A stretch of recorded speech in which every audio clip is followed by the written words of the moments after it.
Good morning students, this is Roshali Singh, your economics teacher. Welcome to online session. So students, in today's class we will continue our chapter Government Budget and the Economy. In our previous class, we have discussed about what is budget and different features or characteristics of budget. Now in today's class we will discuss about different classification of government budget. Government budget has simply two broad classifications. First side is called revenue and the next is capital. They also have this revenue and capital. They also have subdivisions like revenue, receipts,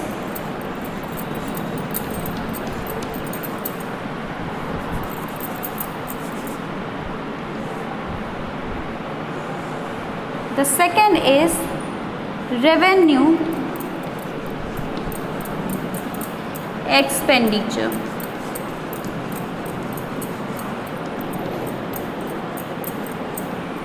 Here the subdivision is capital receipt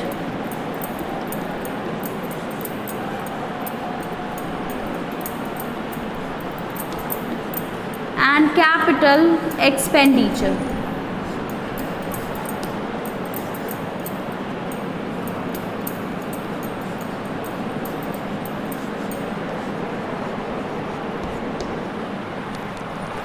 This is the broad classification of government budget.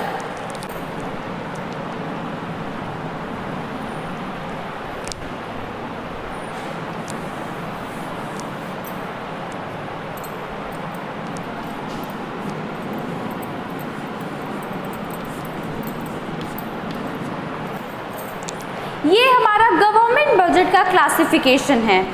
दो classification है यहाँ पे, एक side है revenue, अगला side है capital का। Revenue में हमारा रेवेन्यू रिसिप्ट्स है और रेवेन्यू एक्सपेंडिचर है। कैपिटल में भी हमारा कैपिटल रिसिप्ट्स है एंड कैपिटल एक्सपेंडिचर है। फर्स्ट ऑफ ऑल हम लोग रिसिप्ट्स की बात करेंगे, that is revenue receipts and capital receipts. ये दोनों रिसिप्ट्स हैं, ये दोनों रिसीव होते हैं गवर्नमेंट को। रेवेन्यू साइड में भी रेवेन्यू रिसिप्ट्स है एंड कैपिटल साइड में भी कैपिटल रिसिप्ट्स है। ये दोनों रिसिप्ट्स हैं और हम अब इसे देखते हैं कि रेवेन्यू रिसिप्ट क्या होता है और कैपिटल रिसिप्ट क्या होता है।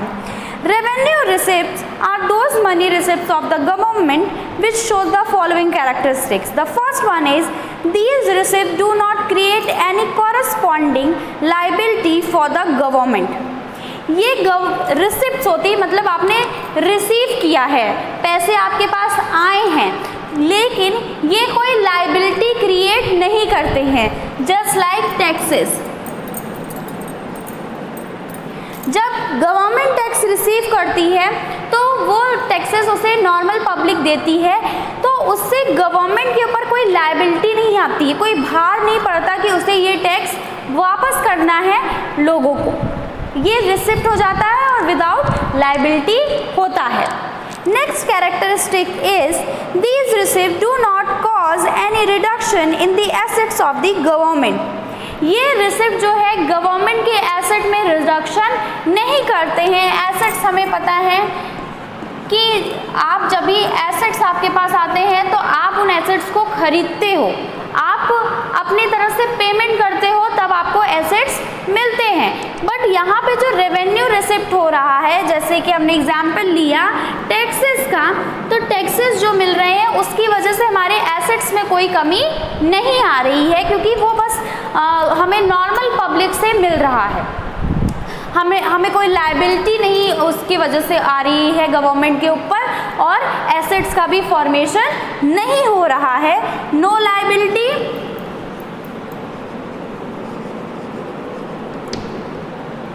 And no assets,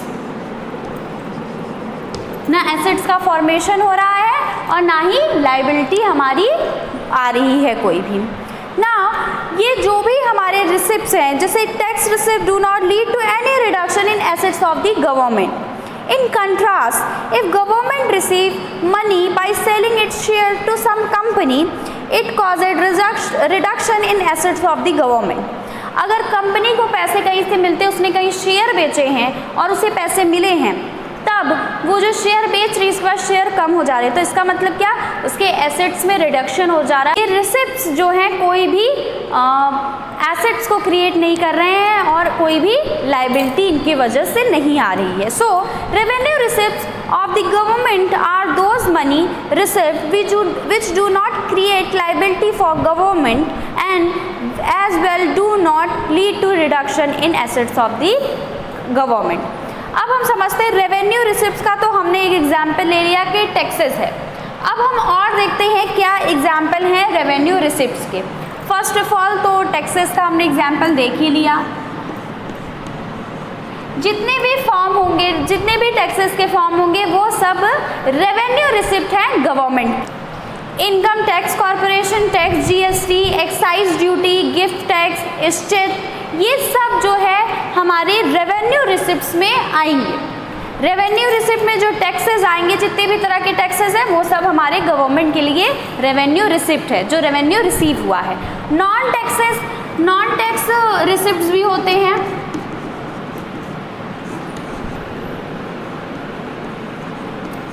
now what are non tax receipts. अगर कहीं फ़ीस आपने दी, जैसे लोग घर का रजिस्ट्रेशन कराते हैं, गाड़ी का रजिस्ट्रेशन कराते हैं, तो उस पर जो फ़ी देनी पड़ती है, ये सारी फ़ीस. उसके बाद आपने अगर कहीं पे कुछ गलत काम किया, आपको फ़ाइन भरना पड़ा, जो आपको व्हीकल पे आपको फ़ाइन्स लग जाते हैं, आपके चालान कट जाते हैं, वो सब भी फ़ाइन गवर्नमेंट के लिए रेवेन्यू रिसिप्ट है. एस्टेट का मैंने नाम लिया था, वो एक नॉन टैक्स रिसिप्ट है गवर्नमेंट के लिए, बिकॉज ये ऐसी प्रॉपर्टी होती है जो जिनके कोई हेयर नहीं होते, कोई उत्तराधिकारी नहीं होते, गवर्नमेंट उसे भी अपने अंडर में ले लेती है. गवर्नमेंट जैसे ग्रांट्स देती है, डोनेशंस देती है, और कोई लीगल टेंडर एक्सेट्रा गवर्नमेंट ला रही है, आपको कुछ सर्विसेज प्रोवाइड करा रही है, उसके लिए जो गवर्नमेंट को रेवेन्यू हो रहा है वो भी रेवेन्यू रिसिप्ट के अंडर आता है. टैक्सेस जो होते हैं हमारे डिफरेंट काइंड के होते हैं.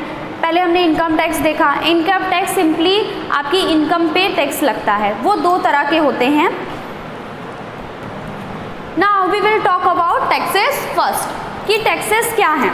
टैक्सेस सिंपली पेमेंट है गवर्नमेंट को, एक कंपलसरी पेमेंट है कि आप सर्टेन अमाउंट से ज़्यादा अगर अर्न करते हो तो आपको उसका कुछ पार्ट गवर्नमेंट को देना पड़ेगा, और इसके रिटर्न में आप गवर्नमेंट से कोई भी बेनिफिट या फिर कोई भी सर्विस की एक्सपेक्टेशन नहीं रख सकते. ये टैक्सेस आपको गवर्नमेंट को देने ही होंगे, मैंडेटरी होते हैं कि आप अगर एक लेवल के ऊपर आप जो है इनकम अर्न करते हैं तो आपको गवर्नमेंट को टैक्सेस पे करने पड़ेंगे. There is certain classification of taxes. The first one is progressive and regressive taxes.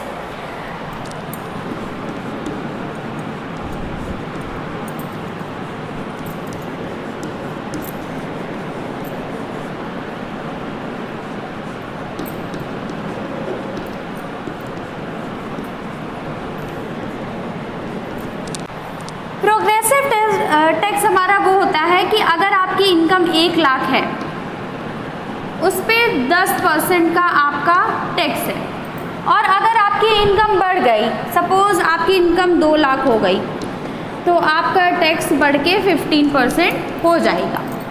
जैसे जैसे आपकी इनकम इंक्रीज़ होगी, इनकम आपकी बढ़ेगी, टैक्स का परसेंटेज भी एक लिमिट तक बढ़ेगा. ये होता है हमारा प्रोग्रेसिव टैक्स की आपकी इनकम बढ़ेगी, उसी हिसाब से आपका टैक्स भी बढ़ेगा. ऐसे ही उल्टा भी हो जाएगा कि अगर आपकी इनकम घटेगी तो टैक्स भी घट जाएगा. ये प्रोग्रेसिव टैक्स जो होता है वो पुअर के ऊपर ज़्यादा बर्डन नहीं बनता, बल्कि रिच को इससे ज़्यादा जो है प्रॉब्लम होती. क्यों? क्योंकि जैसे जैसे इंसान ज़्यादा इनकम अर्न करने लगता है, उसे ज़्यादा से ज़्यादा अपने पैसे टैक्स के फॉर्म में देने पड़ते हैं. जो किसी भी अर्निंग मेंबर के लिए एक निगेटिव एक्सपेक्ट हो सकता है, but for poor it is a good. Why? क्योंकि अगर आप पुअर हैं तो आपको कम टैक्सेस देने पड़ेंगे या फिर आपको टैक्सेस नहीं देने पड़ेंगे। आप एक लेवल के नीचे हो तो आपको टैक्सेस नहीं देने पड़ेंगे, और एक लेवल के बाद जब आपकी इनकम बढ़ती जाएगी तो आपके टैक्सेस भी बढ़ते जाएंगे। रिग्रेसिव टैक्स जो होते हैं वहाँ पे कांस्टेंट रेट होता है टैक्स का।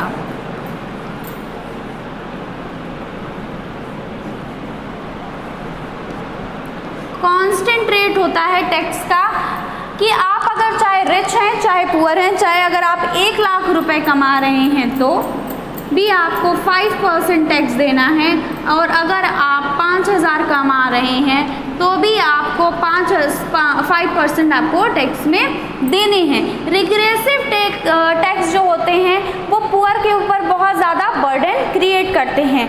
एक इंसान, एक पर्सन जो 1 लाख रुपए एक महीने में कमा रहा है उसके लिए 5% टैक्स देना काफ़ी आसान चीज़ है, बट एक पर्सन जो 5,000 रुपये महीने कमा रहा है उसको अगर 5% टैक्स देना पड़ेगा अपनी इनकम पे तो वो बहुत ही उसके लिए वर्स्ट कंडीशन हो जाएगी।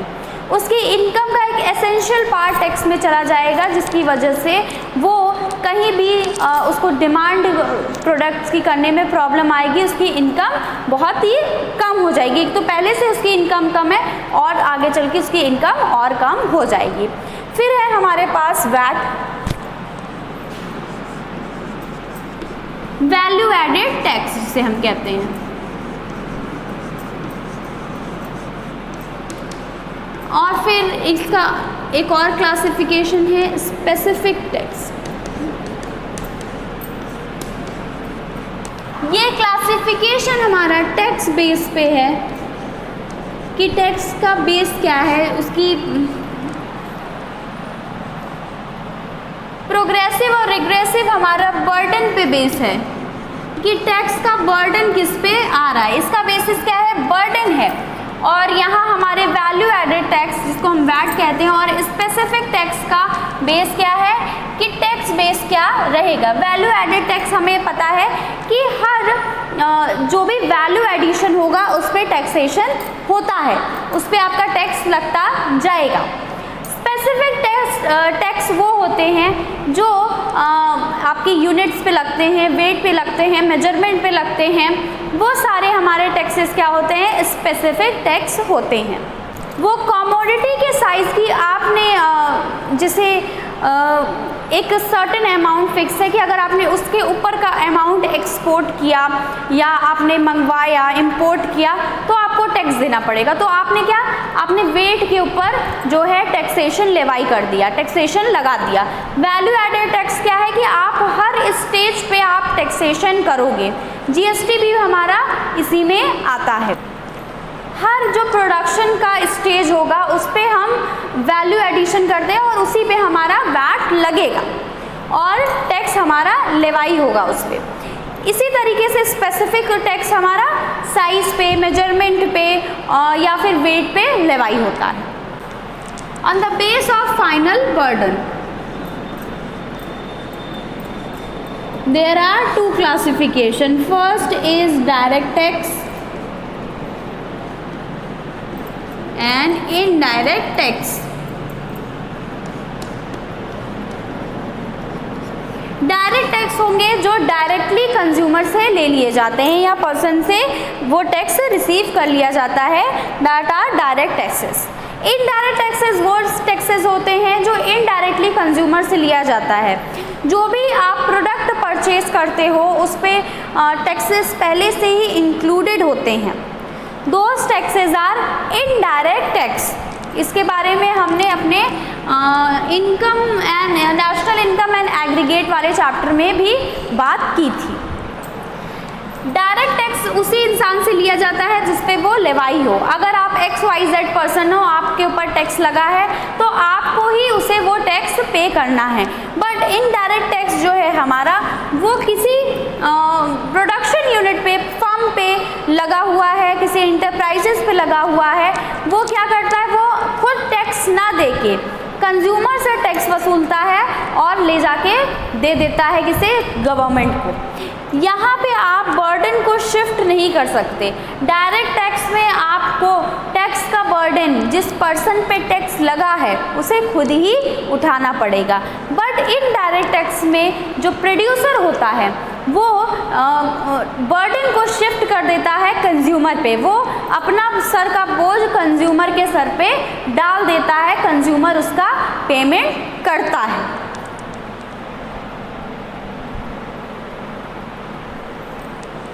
डायरेक्ट टैक्सेस हमारे प्रोग्रेसिव होते हैं कि जैसे जैसे आपकी इनकम बढ़ेगी आपका टैक्स का परसेंटेज भी बढ़ेगा।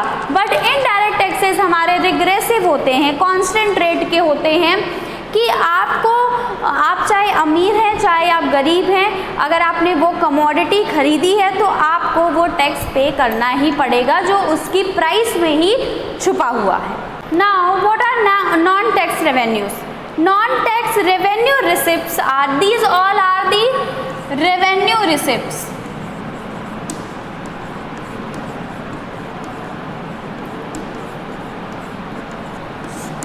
Okay, now we will talk about non-tax receipts. First is fees. जो भी फीस गवर्नमेंट रिसीव करती है थ्रू वेरियस मेथड्स। आप घर का रजिस्ट्रेशन कराइए, आप व्हीकल का रजिस्ट्रेशन कराइए, आप लैंड का रजिस्ट्रेशन कराइए, तो जो रजिस्ट्रेशन फ़ी लगती है वो भी गवर्नमेंट के लिए क्या है, रेवेन्यू रिसिप्ट है, उससे गवर्नमेंट को रेवेन्यू मिल रहा है। फाइन्स, जो भी फाइन्स आप भरते हैं that are also the revenue receipt of the government. Income of PCUs, public sector units. जो पब्लिक सेक्टर यूनिट्स होती हैं, जो गवर्नमेंट की इंटरप्राइजेज होती हैं, वो जो पैसे अर्न करती हैं, वो जो रेवेन्यू अर्न करती हैं, वो भी क्या है हमारे लिए रेवेन्यू रिसिप्ट है, नॉन टैक्स रेवेन्यू रिसिप्ट है गवर्नमेंट का। Fourth is estate. जिनके भी प्रॉपर्टी के लीगल कोई है नहीं रह जाते, कोई होते हैं कि उनके उत्तराधिकारी नहीं होते, तो ऐसे लोगों की प्रॉपर्टी गवर्नमेंट रख लेती है, गवर्नमेंट उनको अपने अंडर में ले लेती है। These are also revenue receipts of the government. Grants जो भी मिलते हैं, हेल्प मिल रही है,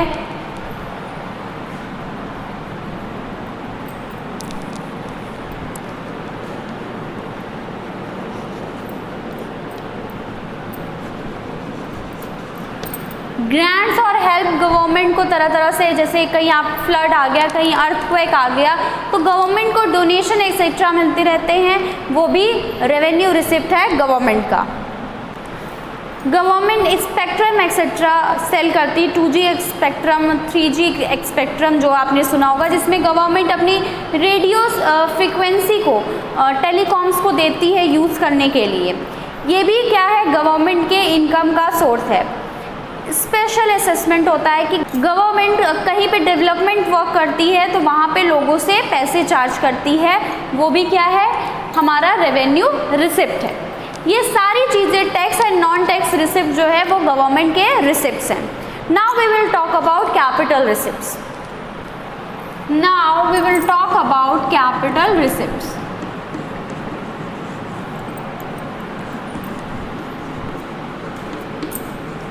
कैपिटल रिसिप्ट्स क्या होते हैं? कैपिटल रिसिप्ट्स वो होते हैं जो लायबिलिटी भी क्रिएट करते हैं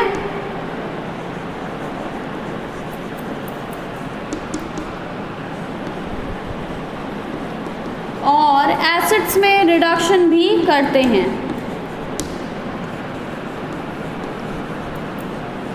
now what are those things? Liability भी क्रिएट होती है, हमारे रेवेन्यू रिसिप्ट में ना लायबिलिटी क्रिएट होती थी ना ही हमें जो है एसेट्स का रिडक्शन होता था। बट कैपिटल रिसिप्ट में लायबिलिटी भी क्रिएट होती है और एसेट्स का रिडक्शन भी होता है। Capital receipts are those money receipts of the government which either create liability for the government और cause a reduction in its assets. अब हम देखते हैं कहाँ कहाँ से क्या चीज़ें गवर्नमेंट करती है जो ये सारी चीज़ें होती हैं। First of all is borrowing.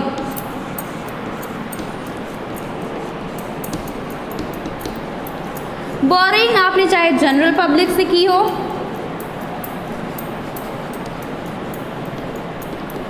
या फिर आरबीआई से की हो या फिर रेस्ट ऑफ द वर्ल्ड से की हो,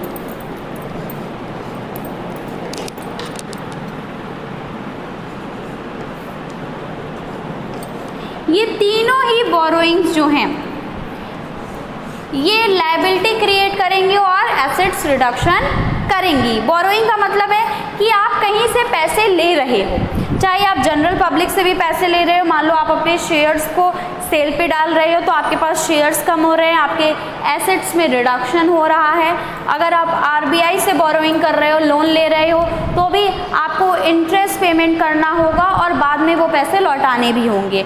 रेस्ट ऑफ द वर्ल्ड से ले रहे हो, वहाँ पे भी आपको इंटरेस्ट का पेमेंट करना पड़ेगा और बाद में आपको लोन भी जो आपने बोरोइंग की है वो भी आपको लौटाना पड़ेगा।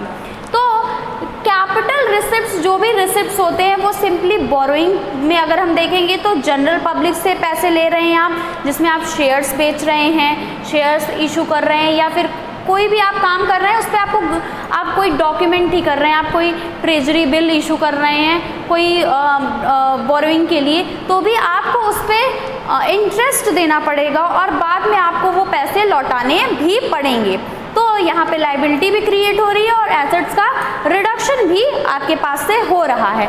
आरबीआई का भी वही सेम केस है और रेस्ट ऑफ द वर्ल्ड से भी आप कुछ भी बोरोइंग करेंगे तो आपको उसे इंटरेस्ट पेमेंट करना होगा और बाद में आपको वो लोन लौटाना भी पड़ेगा।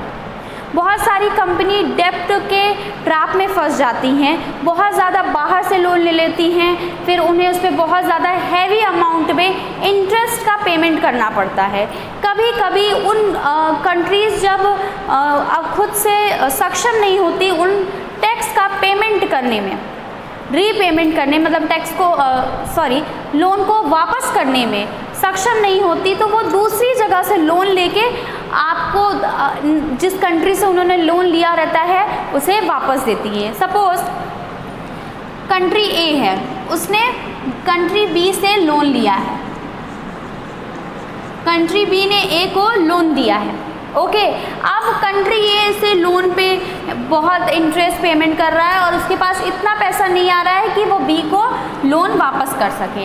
अब कंट्री ए क्या करेगा, कंट्री ए सी से भी लोन ले लेगा, सी से लोन लेके वो क्या करेगा, बी को दे देगा, बी को लोन दे देगा तो अब वो सी को इंटरेस्ट पेमेंट करेगा। तो यहाँ पे जो ए है वो किस में फंस गया है, ए फंस गया है हमारे डेब्ट ट्रैप में, जो कर्जे का जो है जाल है उसमें फंस गया है। उसको एक जगह का कर्जा चुकाने के लिए दूसरी जगह से कर्जा लेना पड़ रहा है। Next is recovery of loan.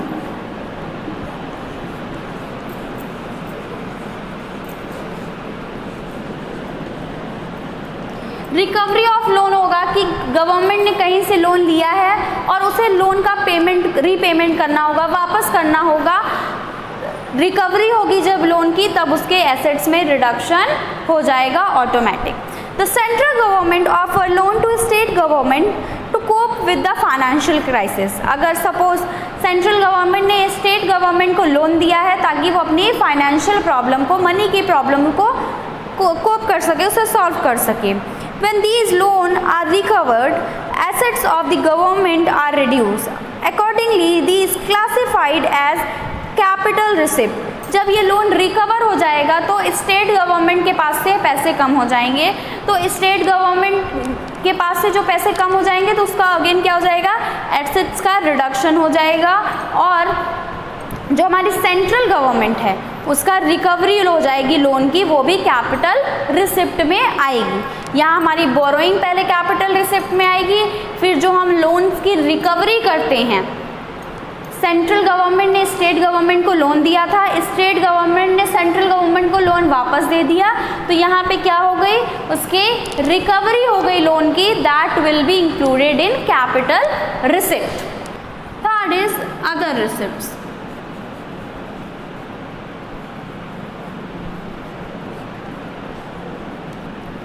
Receipts में आएंगे हमारे डिसइन्वेस्टमेंट आपका एक टर्म है। ये इन्वेस्टमेंट का अपोजिट होता है। इन्वेस्टमेंट का मतलब आपने किसी चीज़ में पैसे लगाए हैं उससे डबल बेनिफिट पाने के लिए। बट डिसइन्वेस्टमेंट में क्या होता है, डिसइन्वेस्टमेंट में आप उस चीज़ से पैसे वापस निकाल लेते हो क्योंकि आपको लग रहा है आपको या तो पैसे की ज़रूरत है या फिर आपको लग रहा है कि वो आपके लिए बेनिफिशियल नहीं होगा। तो गवर्नमेंट भी यही करती है, डिसइन्वेस्टमेंट करती है कि उसने किसी चीज़ में पैसे लगाए हैं और उसे बेनिफिट नहीं मिल रहा है तो वो क्या करेगी, उसके शेयर्स बेच देगी। गवर्नमेंट पब्लिक सेक्टर्स यूनिट्स जो होती हैं उसके शेयर्स बेचती है। तो ये भी क्या आएगा, किस में आएगा, हमारे कैपिटल रिसिप्ट में आएगा।